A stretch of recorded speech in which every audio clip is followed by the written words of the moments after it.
बिस्मिल्लाहिर्रहमानिर्रहीम अस्सलाम वालेकुम। आज इजराइल का सबसे बड़ा तकब्बुर, सबसे बड़ा गुरूर आयरन डोम तबाह हो गया है। हिजबुल्लाह ने बासिर मिसाइल फायर किया है और इस मिसाइल के बारे में अभी कंफर्म नहीं पता कि आया इसी मिसाइल ने फायर किया। क्लेम तो वो यही कर रहे हैं कि इस मिसाइल को, जो कि आप जानते हैं कि ईरान का मिसाइल था और ये बड़ा ज़बरदस्त है, बड़ा सोफिस्टिकेटेड है। उन्होंने कहा जी हमने फायर किया और सक्सेसफुली हमने इजराइल के 2 आयरन डोम जो एंटी एयरक्राफ्ट सिस्टम है, जो इसराइल का तकब्बुर है, इजराइल की ताकत का महवर है, उन दोनों को तबाह कर दिया है।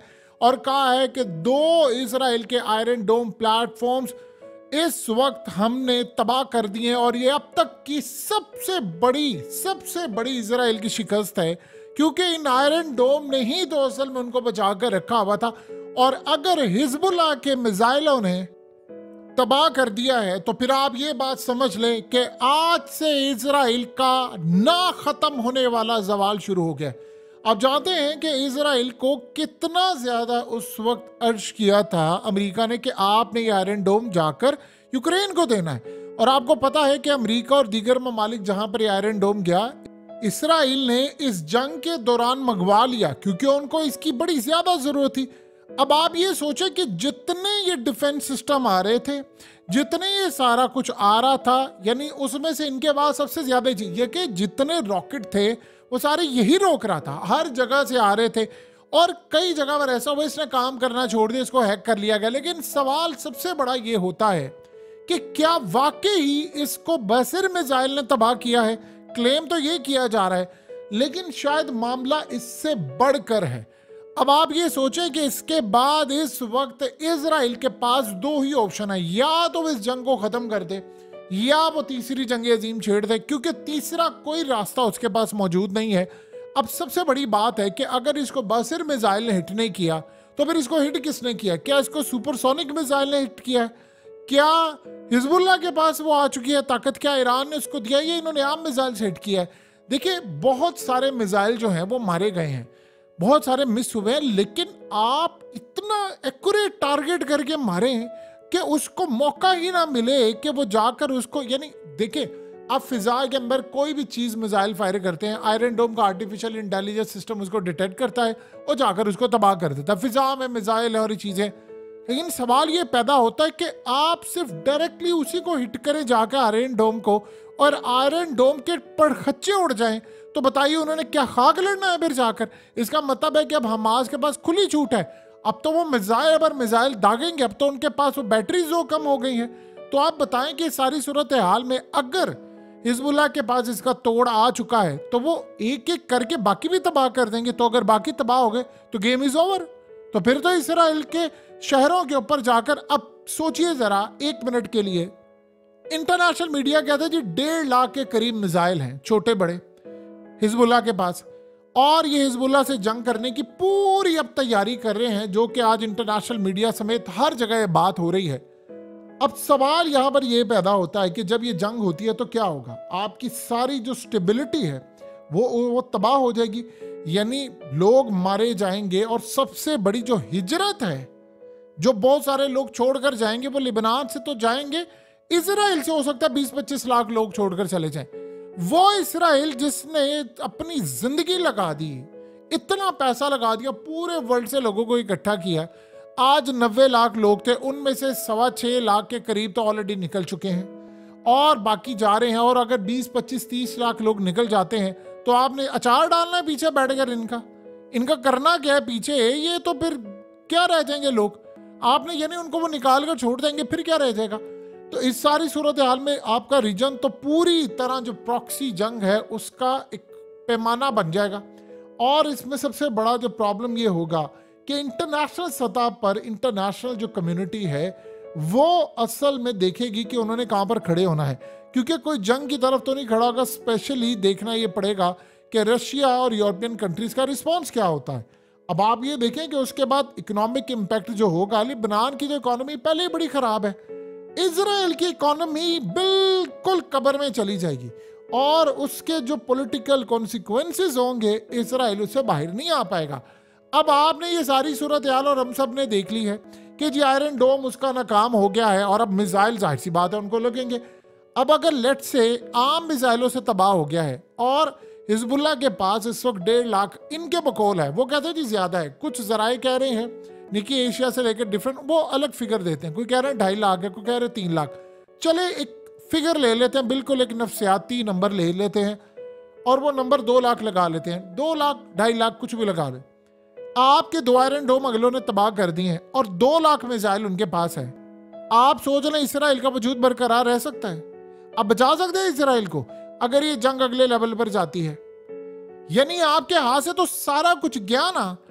आप अगर इस तरह के मिसाइल, क्योंकि जब आपको एक दफा ट्रिक आ जाता है कोई चीज तबाह करने का तो आप फिर सारा कुछ कर सकते हैं। नंबर 1 ये सूरत हाल तो आप सबने देख ली।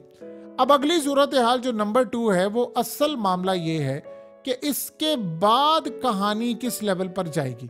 यानी इसके बाद इजराइल का इशू ये खड़ा हो जाएगा कि वो अपनी सिक्योरिटी बरकरार रख सकता है या नहीं।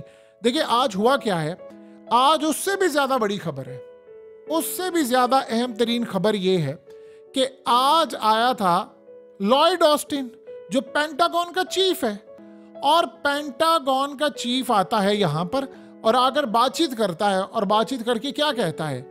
आपने नेतन्याहू की शक्ल नहीं देखी उसकी मीटिंग के अंदर, आप जरा उसके चेहरे का खौफ देखिए। आप सोचे ये मीटिंग थी, जब वो आया बातचीत हुई है और वहां पर जाहिर सी बात अमेरिका ने पैगाम दिया है।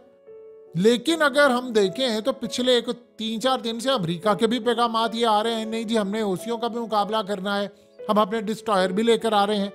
जब वो मुलाकात खत्म होती है तो अब देखिए वो हाथ बांधे हुए खड़ा है, लॉयड ऑस्टिन पेंटागन का चीफ हाथ बांधे खड़ा हुआ है। वहां पर मिलिट्री नहीं उस लेवल की है, सिविलियन ज्यादा मजबूत है, वो हाथ बांधे खड़ा है।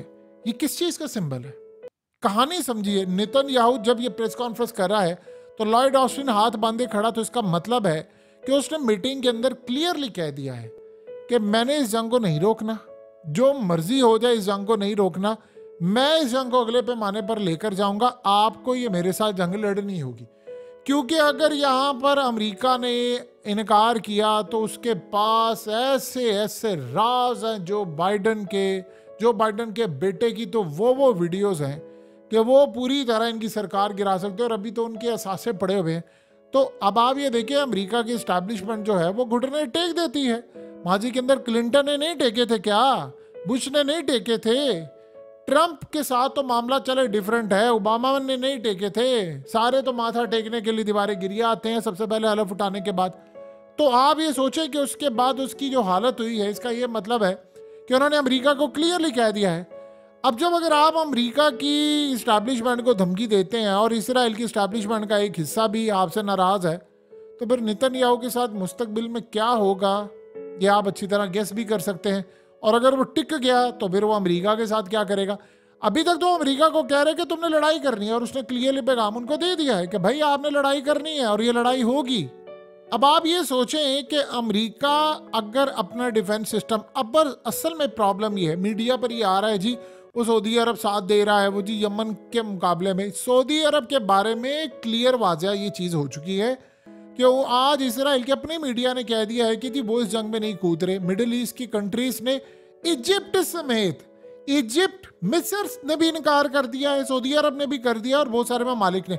और ये बड़ा जबरदस्त फैसला है। मोहम्मद बिन सलमान का तो फैसला बिल्कुल ठीक है। आप जानते हैं कि मोहम्मद बिन सलमान इस वक्त ईरान के साथ, उन्होंने असल में वो बंदा बड़ा बहुत समझदार है, उसने एक कदम आगे बढ़कर ईरान से दोस्ती की और ईरान के साथ बहुत सारे एग्रीमेंट साइन किए।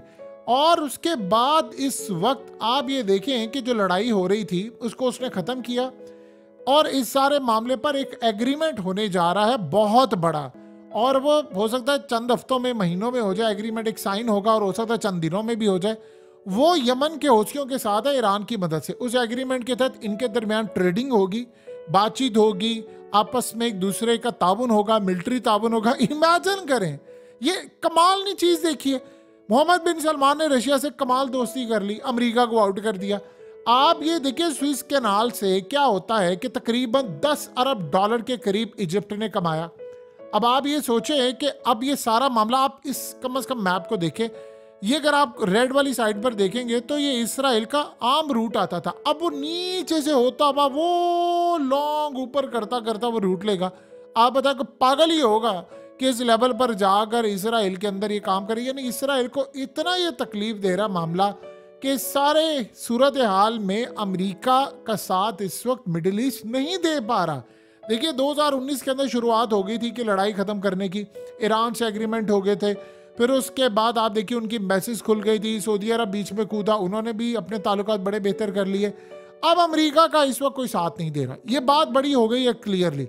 अब आप ये देखें कि इस वक्त सऊदी अरब ने बिल्कुल ठीक काम किया। उन्होंने कहा जी हमने दोस्ती करनी है, हमने कोई लड़ाई नहीं करनी, और वो ड्राफ्ट कर रहे हैं एक पीस एग्रीमेंट हूथियों के साथ, और ये अनकरीब ईरान की मदद से वो साइन हो जाएगा। अब इस सारी सूरत हाल के अंदर अमेरिका कहाँ पर खड़ा है? अमेरिका को आज इन्होंने आकर कहा है कि भाई नहीं, आप ये काम करें, आप लड़ाई करें, आप फलाना करें, ये करें। ईरान ने उनको इतनी चीज़ें दी हुई हैं, ईरान ने हौसियों को जितना दिया है उससे बहुत ज़्यादा चीज़ें उन्होंने हिजबुल्लाह को दी हैं। देखिए हिजबुल्लाह असल में हमास से पहले उसका क़याम हुआ था। हिजबुल्लाह का क़याम असल में तो हुआ था 1982 में, लेकिन 1982 के बाद 1985 में अगर फॉर्मली प्रॉपरली ये लॉन्च हुए थे। अब इस सूरत हाल में आयतुल्लाह खुमैनी जो था उसने इसका असल में जो इनकलाब आया था ईरान का, उसके बाद उसकी बुनियाद रखी थी कि नहीं अब ये काम करना है, क्योंकि जानशीनों में से एक थे। तो इस सारे मामले पर अब करते करते करते लेवल बहुत आगे चला गया है, बहुत ही आगे चला गया।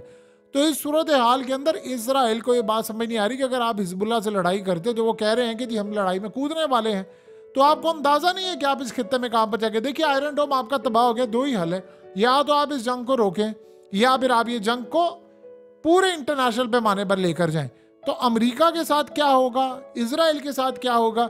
देखिए इसराइल ने दुनिया को, बहुत सारे ममालिक को आयरन डोम की यानी चीज़ बताई, हमारा ये सिस्टम बड़ा अच्छा है और जी इसकी अफादियत वो है।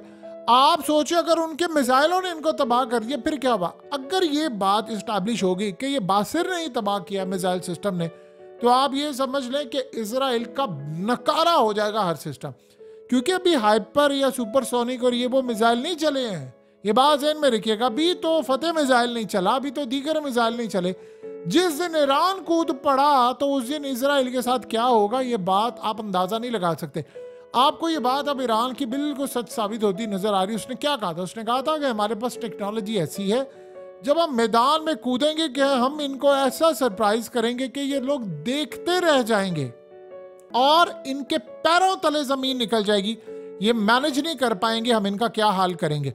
अब ईरान ने तो वो धमकी देकर चुप कर गया था, लेकिन आप अगर गौर करें तो इसके बाद से यमन ताबड़तोड़ हमले कर रहे हैं, हिजबुल्लाह की जानिब से हमले हो रहे। हिजबुल्लाह को दहशतगर्द डिक्लेयर किया हुआ है बहुत सारे ममालिक ने, बहुत अक्सरियत ममालिक ने। हमास को नहीं किया हुआ, हमास को तो सिर्फ इजिप्ट ने किया है, इजराइल ने किया है, एक आधा कोई और, लेकिन हिजबुल्लाह को दहशतगर्द डिक्लेयर किया हुआ है बहुत सारे ममालिक ने। हमास को इसलिए क्योंकि वो एक हुकूमत थी वहां पर गजा में, और अब जिस तरह की सपोर्ट जो इस सारे मामले पर इजराइल चाहता था ना हो, वो उसको कट कर रहा है। और उसने बड़े ममालिक को कहा है कि आप इनको दहशतगर्द डिक्लेयर करें, लेकिन जैसे मिसाल के तौर पर तुर्की ने कहा भाई हम तो नहीं करेंगे। उन्होंने तो क्लियरली कह दिया कि भाई आप हमसे उम्मीद ना रखें, हमने कोई नहीं करना।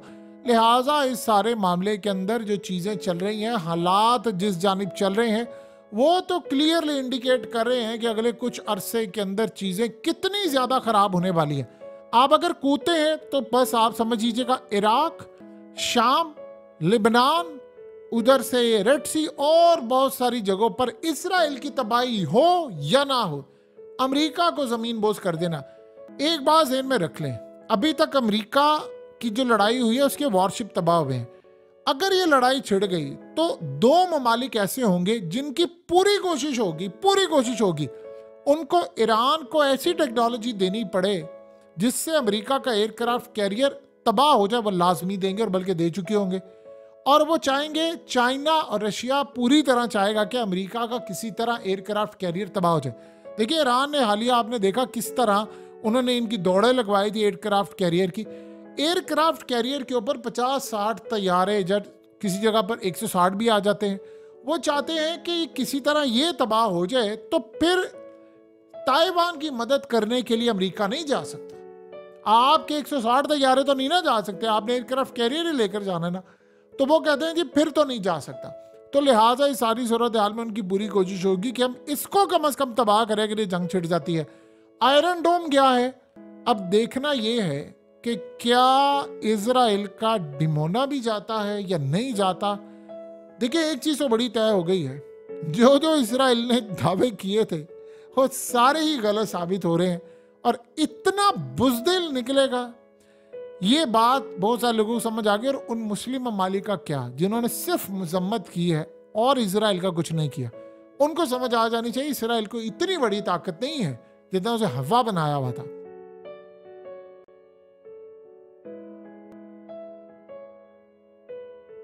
हकीकत टीवी को सब्सक्राइब करना मत भूलें, वीडियो को लाइक करें, शेयर करें और कमेंट सेक्शन में अपनी राय का इजहार जरूर करें।